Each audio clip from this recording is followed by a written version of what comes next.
Hay momentos en la televisión que no se olvidan, no porque sean perfectos, sino porque son reales, demasiado reales. Momentos en que la cámara captura algo que no estaba en el guión, algo que ningún productor planeó, algo que el público en casa siente en el estómago antes de entender con la cabeza lo que está pasando. Este es uno de esos momentos. Antes de continuar, no olvides suscribirte al canal para seguir escuchando más historias como estas. Ciudad de México, 1987. El país vivía una época extraña. Todavía respiraba el polvo del terremoto del 85. La economía temblaba. Pero la televisión mexicana era un mundo aparte.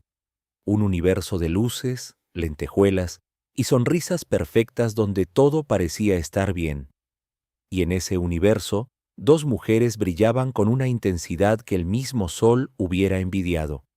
Una era Verónica Castro, 34 años, en la cima absoluta de su carrera. Actriz, cantante, conductora, el rostro más reconocido de la pantalla, chica en todo México y buena parte de Latinoamérica. Su programa era el más visto.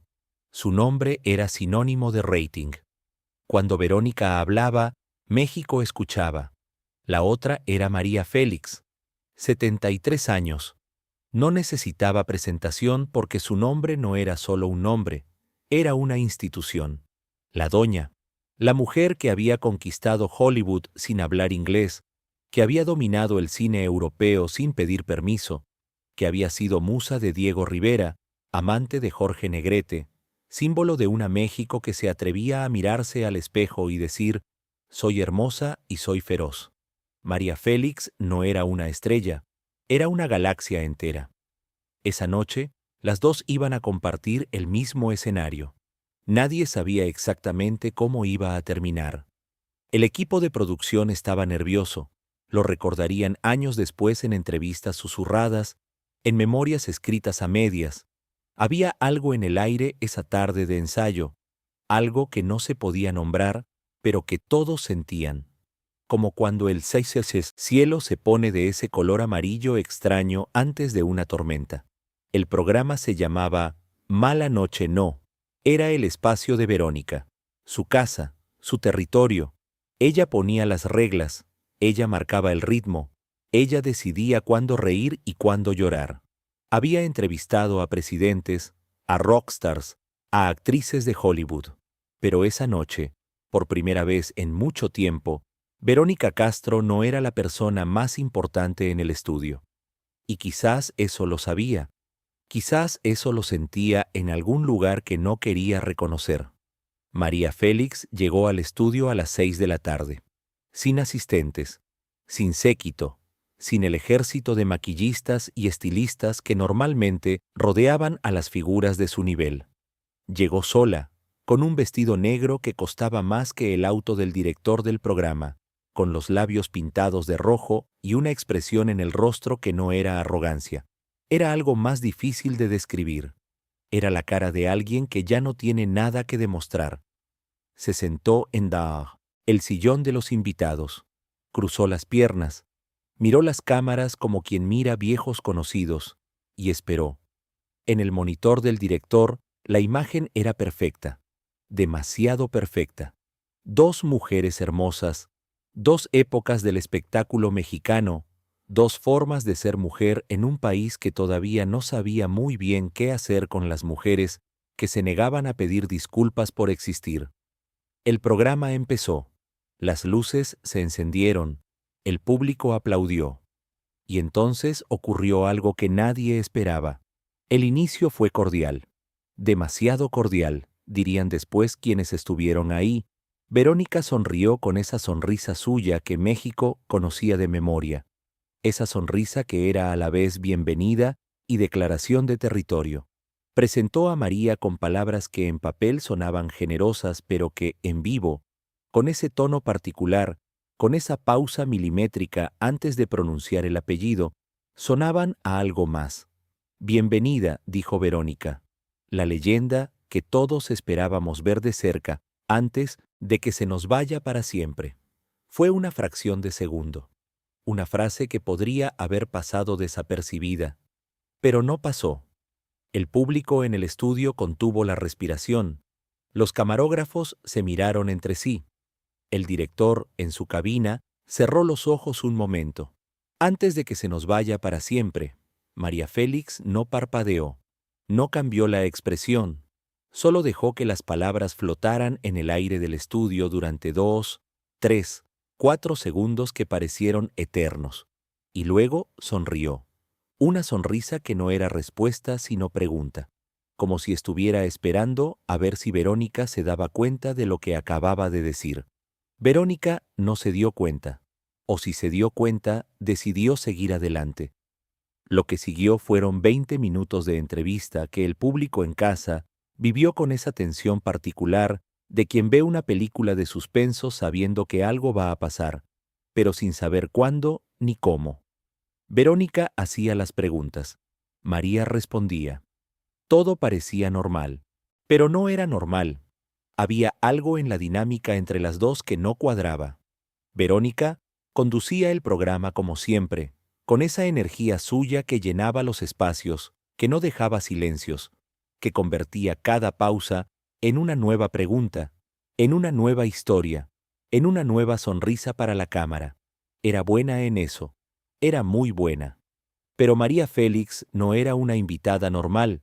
Las otras invitadas respondían lo que Verónica esperaba que respondieran. Lloraban cuando el guión emocional lo pedía, reían cuando el momento lo requería, se abrían, se mostraban vulnerables, le daban al público esa intimidad fabricada que era la moneda de cambio de la televisión. María no hacía nada de eso. María respondía lo que quería responder, ni más ni menos. Cuando Verónica le preguntó sobre sus matrimonios, con esa voz suave cargada de curiosidad que era su firma, María la miró un momento antes de responder. El amor, dijo finalmente, no es un tema para la televisión, es un tema para la almohada. Risas del público. Verónica rió también, pero su risa llegó medio segunda tarde. Cuando le preguntó sobre la vejez, sobre cómo se sentía a sus años sabiendo que el mundo del espectáculo era implacable con las mujeres que envejecían, María volvió a hacer esa pausa suya. Los años, dijo, solo le pesan a quien pasó la vida mirando para atrás. Yo siempre miré hacia adelante. Más aplausos. Verónica asintió, pero sus ojos decían otra cosa. Y entonces llegó la pregunta. La pregunta que el equipo de producción había debatido incluir o no incluir. La pregunta que alguien, en alguna reunión de guión, había dicho que era arriesgada. La pregunta que Verónica decidió hacer de todas formas. Quizás porque era buena televisión, quizás porque genuinamente quería saber la respuesta. O quizás, solo quizás, porque en algún lugar de esa noche perfectamente iluminada, Verónica Castro quería recordarle al público y a sí misma quién era la dueña del estudio. Lo que no calculó fue la respuesta. La pregunta llegó envuelta en seda. Así la recordarían los que estuvieron ahí, envuelta en seda, pero con filo de navaja por dentro. Verónica se inclinó levemente hacia María, como quien va a compartir un secreto. Adoptó ese tono íntimo que usaba cuando quería que el público sintiera que estaba viendo algo privado, algo real, algo que no se podía ver en ningún otro programa. María dijo, tú has tenido una vida extraordinaria, nadie lo puede negar. Pero hay algo que siempre me pregunté, y nunca tuve la oportunidad de preguntarte directamente. ¿No te da tristeza saber que tu época ya pasó? ¿Que las nuevas generaciones ya no te conocen como te conocieron antes? Silencio. No fue el silencio incómodo de alguien que no sabe qué responder. Fue el silencio deliberado de alguien que está decidiendo exactamente con qué palabras va a responder. Hay una diferencia enorme entre los dos, y María Félix conocía esa diferencia mejor que nadie. El público no respiraba. Verónica sostuvo la sonrisa. Esperó. Tenía experiencia esperando. Sabía que el silencio en televisión era poderoso, que los espectadores en casa llenaban esos silencios con sus propias emociones, con sus propias interpretaciones. Era una técnica, pero esta vez el silencio no le pertenecía a ella. María Félix la miró. La miró de esa manera que tenía de mirar a la gente, como si estuviera leyendo algo escrito detrás de los ojos. Luego miró a la cámara, solo un segundo, como si estuviera incluyendo a todos los que estaban en casa, y entonces habló. Mi época, dijo con esa voz que era música. Aunque no cantara, no pasó. Las épocas no pasan, se quedan. Lo que pasa son las personas que no fueron suficientemente grandes para quedarse en ellas. El estudio tardó 3 segundos en procesar lo que acababa de escuchar. 3 segundos de silencio absoluto. Y luego el aplauso llegó como ola, como algo que no se podía contener, como algo que el público llevaba 20 minutos queriendo liberar. Verónica rió. Río bien, hay que reconocerlo. Río con esa profesionalidad suya que era genuina, aunque en ese momento le costara algo. Aplaudió ella misma la respuesta. Pero el director, en su cabina, vio algo que las cámaras no captaron del todo. Vio a Verónica Castro, por primera vez en años, sin saber exactamente qué decir a continuación. Fueron solo 2 segundos, quizás 3, pero en televisión en vivo, 2 segundos sin saber qué decir son una eternidad. María lo vio también, y no hizo nada con eso. No lo aprovechó, no remató. Solo esperó, con esa calma suya que era quizás su arma más poderosa, a que la conversación continuara. Eso fue lo que dejó helados a todos.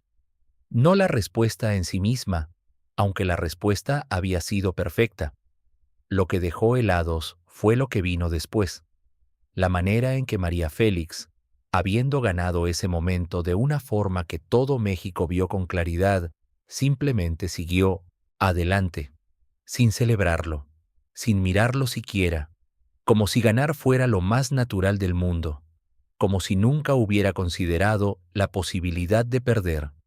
Para entender lo que pasó esa noche hay que entender quién era María Félix antes de ser la doña, antes del mito, antes de la leyenda.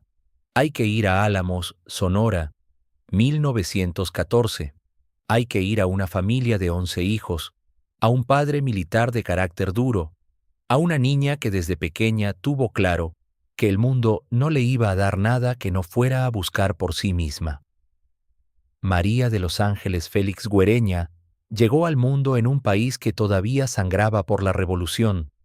México era en ese momento un lugar de polvo y promesas rotas, un lugar donde las mujeres tenían muy pocas opciones y donde la belleza podía ser, dependiendo de cómo se usará, una cadena o una llave. María decidió desde joven que iba a ser una llave. No fue un camino fácil. Nada en la vida de María fue fácil, aunque desde afuera pareciera que todo le llegaba sin esfuerzo. A los 16 años se casó con un hombre que resultó no merecer ni su tiempo ni su apellido. Se divorció en una época en que divorciarse era un escándalo social, en que las mujeres que se divorciaban cargaban con un estigma que las seguía para siempre.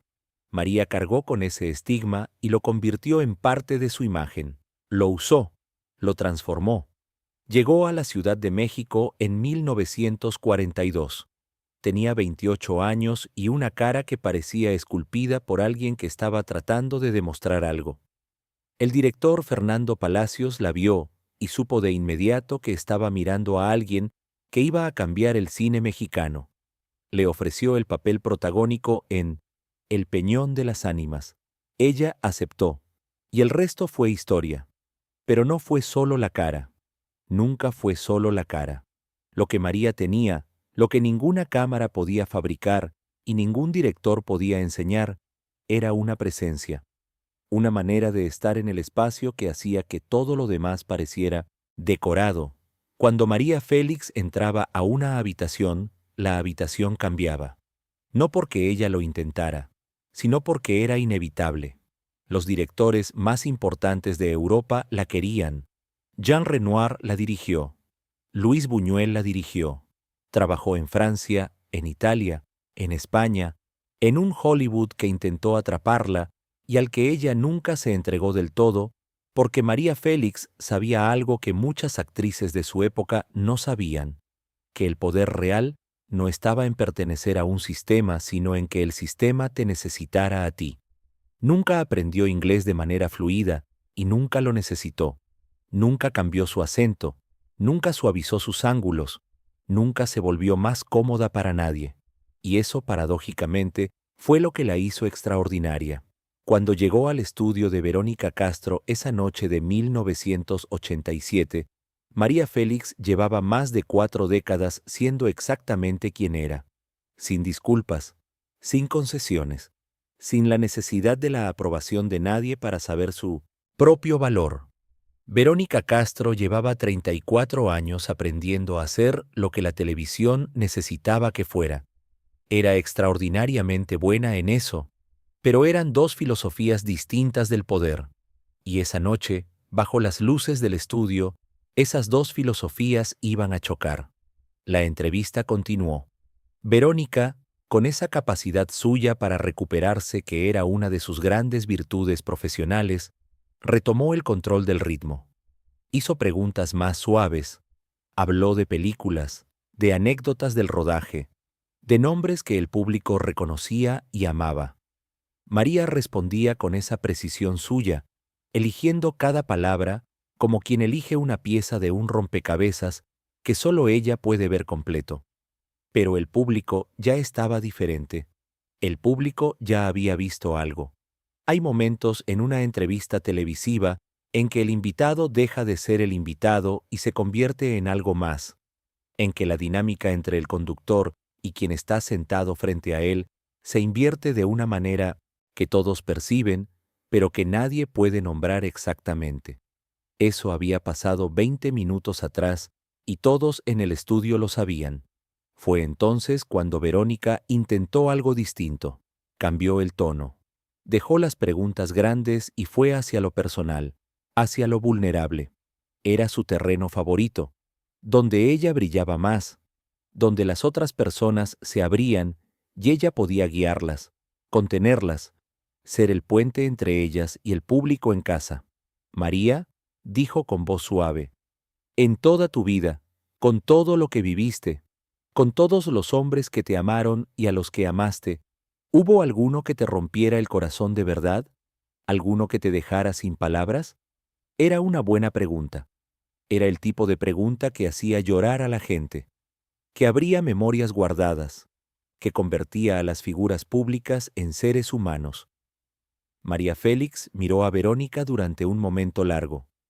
Luego miró sus propias manos, manos que habían tocado el mundo, que habían sido fotografiadas por los mejores fotógrafos del siglo, que habían sostenido premios y cartas de amor y copas de champagne en los mejores restaurantes de París.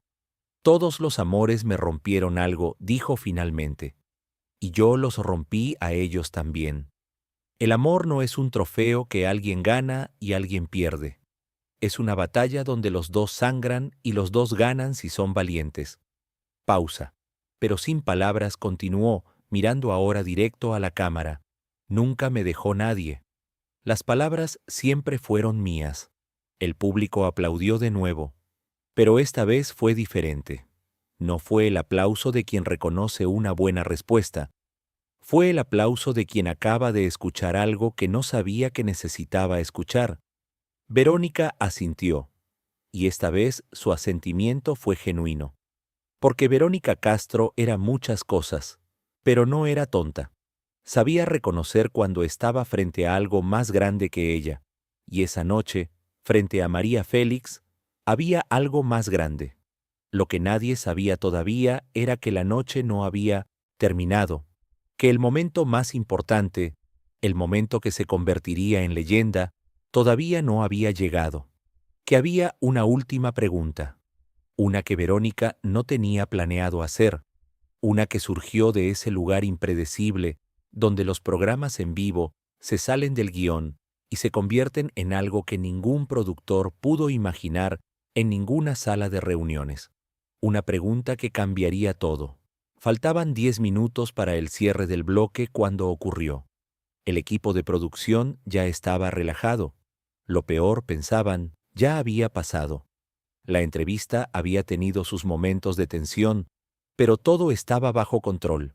Verónica era una profesional. María había sido brillante. Era buena televisión. Era muy buena televisión. Entonces alguien del público levantó la mano. Era una práctica del programa. En ciertos momentos el público podía hacer preguntas. Era un recurso que Verónica usaba con cuidado, porque el público podía ser impredecible, podía llevar la conversación a lugares incómodos. Pero esa noche, quizás por el clima particular que había en el estudio, quizás porque el equipo de producción estaba más relajado de lo que debía, alguien le dio el micrófono a una mujer en la tercera fila. La mujer era mayor, cabello gris, ropa sencilla. El tipo de persona que nadie nota en un estudio de televisión. Se puso de pie con el micrófono en la mano y miró a María Félix con una expresión que no era admiración, sino algo más complicado. Algo que mezcla el respeto con la honestidad incómoda. Señora Félix, dijo la mujer con voz clara, yo la he admirado toda mi vida. Toda. Pero siempre me pregunté algo. Usted siempre fue tan fuerte, tan segura, tan por encima de todo. ¿Nunca tuvo miedo? ¿Nunca hubo un momento en que quiso ser normal? ¿En que quiso ser invisible? El estudio se quedó en silencio absoluto. Era la pregunta que nadie en el equipo de producción hubiera tenido el valor de hacer. Demasiado directa. Demasiado real.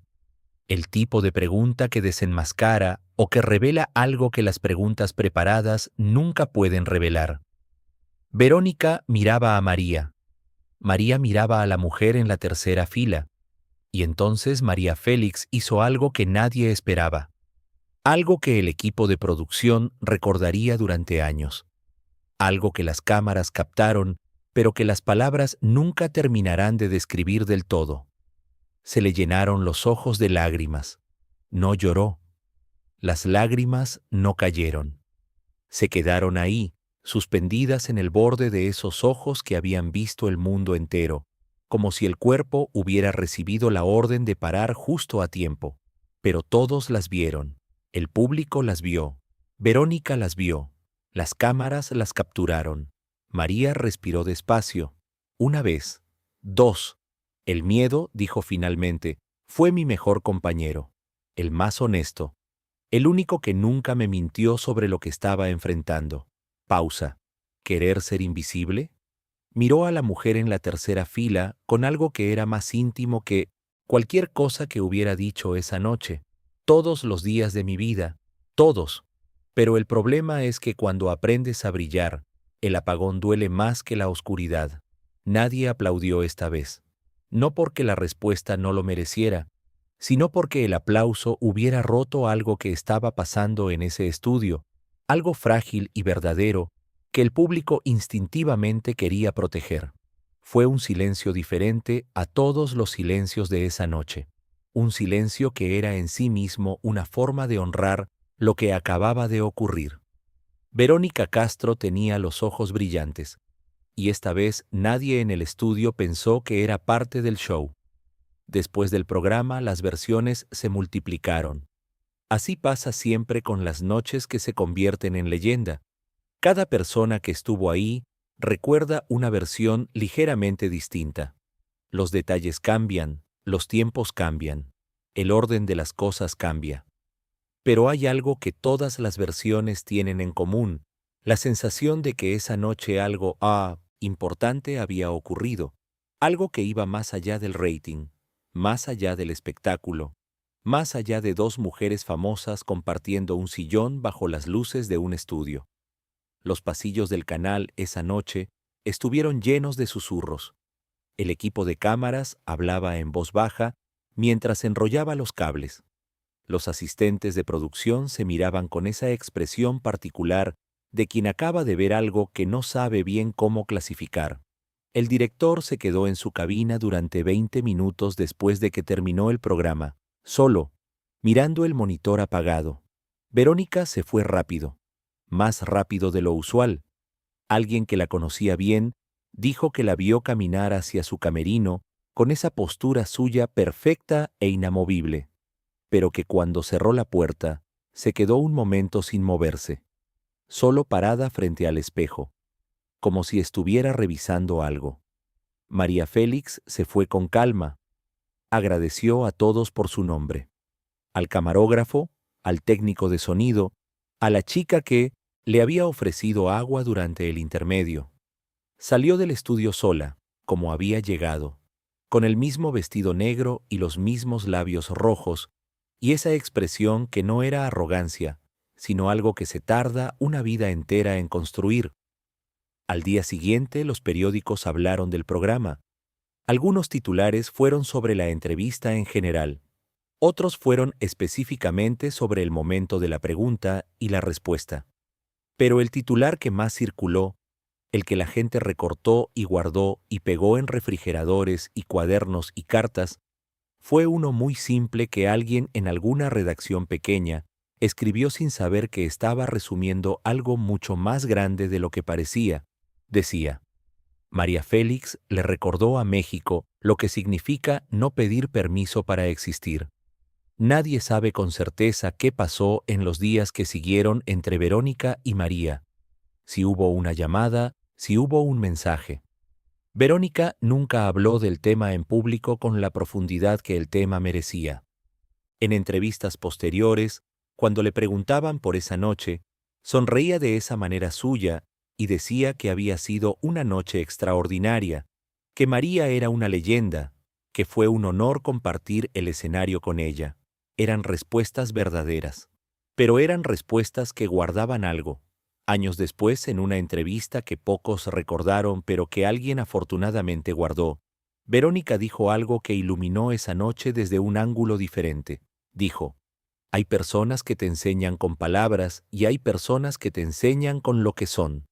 Esa noche yo aprendí algo que no estaba en ningún guión. No dijo qué aprendió, no lo especificó, y quizás era mejor así, porque algunas lecciones pierden algo cuando se explican demasiado, pero la historia no termina en los pasillos del canal ni en los titulares del día siguiente. La historia tiene una capa más profunda que la mayoría de la gente no conoce. Un detalle que pocos saben y que cambia el color de todo lo que ocurrió esa noche. 3 semanas antes del programa, María Félix había recibido una noticia. No era una noticia pública, no salió en los periódicos, era algo que María guardó con la misma discreción con que había guardado siempre lo que más le dolía. Su médico le había confirmado lo que ella ya sospechaba: un problema de salud serio, no terminal, no en ese momento, pero sí lo suficientemente grave como para obligarla a pensar en cosas que la gente de 73 años, si es honesta, ya está pensando de todas formas, pero que prefiere no mirar directamente. María había decidido ir al programa de todas formas, no como un acto de valentía, sino porque simplemente no era su costumbre cancelar, porque habían dicho que sí, y ella era una mujer de palabra, porque quizás también necesitaba esa noche, necesitaba las luces y el público, y la prueba de que seguía siendo exactamente quien siempre había sido. Cuando la mujer del público le preguntó si alguna vez había querido ser invisible, María no respondió desde la teoría, respondió desde las 3 semanas más duras que había vivido en años. Respondió desde esas noches en que el silencio del departamento se volvía demasiado pesado y la cama demasiado grande y el espejo demasiado honesto. Las lágrimas que no cayeron no eran actuación, eran lo más real que María Félix había mostrado en público en décadas, y aún así las contuvo. Aún así, eligió sus palabras con esa precisión que era su marca.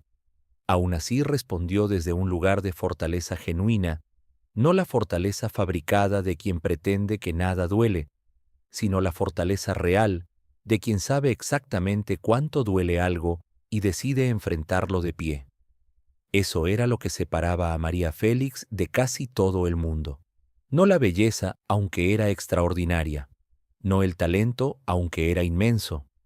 Era esa capacidad de mirar las cosas más duras de frente, sin parpadear, sin buscar salidas, y encontrar en ellas no la derrota, sino la materia prima de algo más grande. Lo había hecho a los 16 años con un matrimonio que fracasó.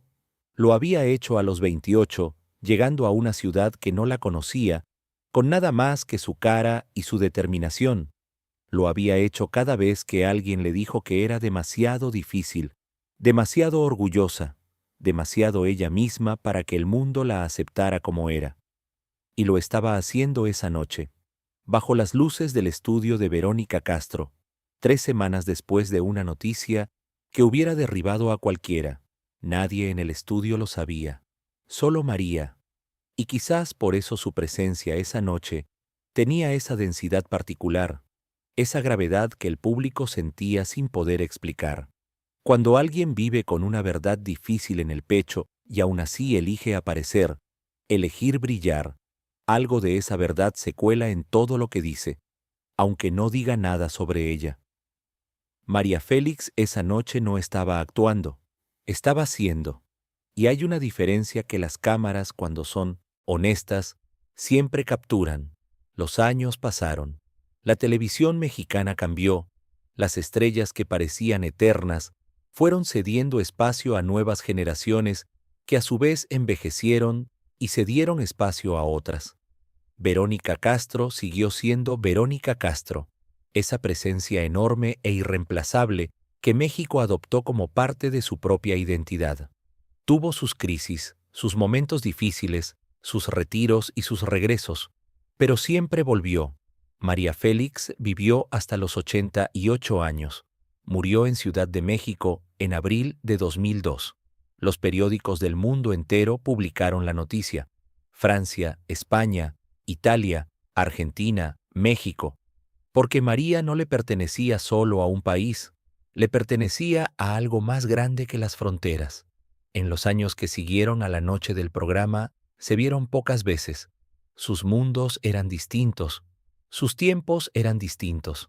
Pero hay quienes dicen que Verónica Castro fue a visitar a María en sus últimos años, una visita privada, sin cámaras, sin periodistas, sin el aparato del espectáculo que rodeaba a las dos cuando eran el centro del mundo. Nadie sabe qué se dijeron, nadie tomó notas. No hubo micrófono ni cámara que capturara ese encuentro si es que ocurrió, pero la gente que lo cuenta dice que Verónica salió de esa visita diferente, más tranquila, con algo resuelto en la cara que llevaba años sin tener.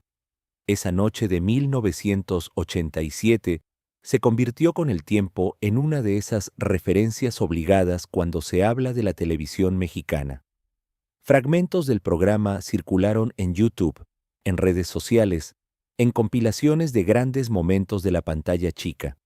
Generaciones que no habían nacido en 1987 descubrieron el intercambio y reaccionaron con la misma intensidad que el público original, porque hay ciertas cosas que no envejecen, que no necesitan contexto para ser entendidas, que funcionan igual de bien en 1987 que en 2024, porque tocan algo que no cambia con el tiempo.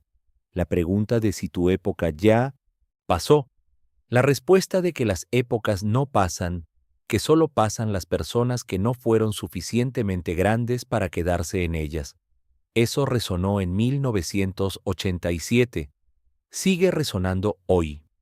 Seguirá resonando mañana, porque no es una respuesta sobre el espectáculo, es una respuesta sobre la vida, sobre lo que significa construir algo que dure más que la moda, que dure más que el aplauso, que dure más que el ciclo de la fama que sube y baja como el agua en una tormenta.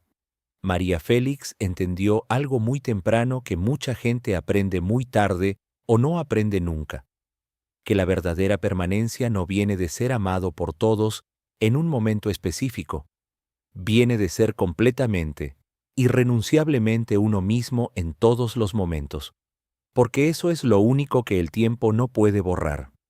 Y Verónica Castro, esa noche, sin buscarlo, le dio a María Félix el escenario perfecto para demostrar exactamente eso. Fue, a pesar de todo, un regalo. Hay una pregunta que queda flotando después de todo esto. Una pregunta que la historia de esa noche hace inevitable, que uno no puede escuchar sin dirigirla también hacia adentro. ¿Qué hace que una persona sea irreemplazable? No hablamos de fama. La fama es circunstancial. Es el producto de un momento, de una industria, de una combinación de factores que a veces tienen poco que ver con el mérito real. Hay personas famosísimas que el tiempo borra con la misma facilidad con que el viento borra las huellas en la arena. Y hay personas que tal vez nunca fueron las más famosas de su época, pero que el tiempo conserva, que la memoria colectiva guarda con un cuidado que no se puede fabricar ni comprar. María Félix era de las segundas. No porque fuera perfecta, era todo lo contrario.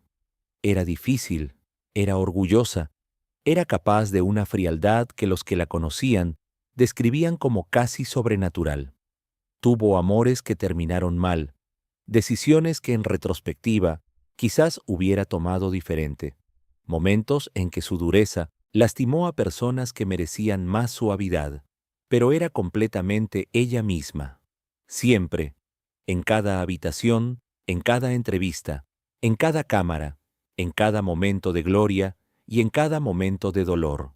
No había versión pública y versión privada de María Félix.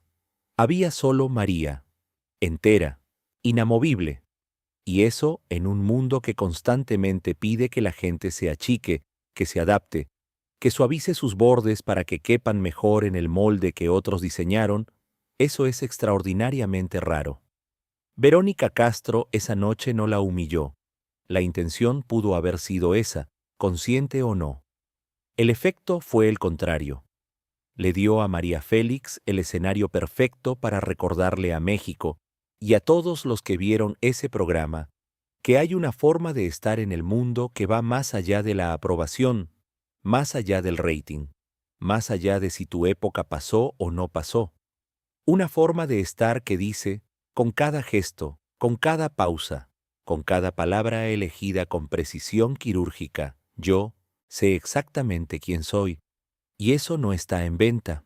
Esa noche salieron dos mujeres del estudio, una con la sensación de haber perdido algo en un terreno que creía suyo, la otra con la certeza tranquila de quien nunca necesitó ganar nada porque nunca aceptó que hubiera algo que perder. La diferencia entre las dos no era la edad, no era el talento, no era la fama ni el dinero ni los premios ni los titulares. Era una sola cosa.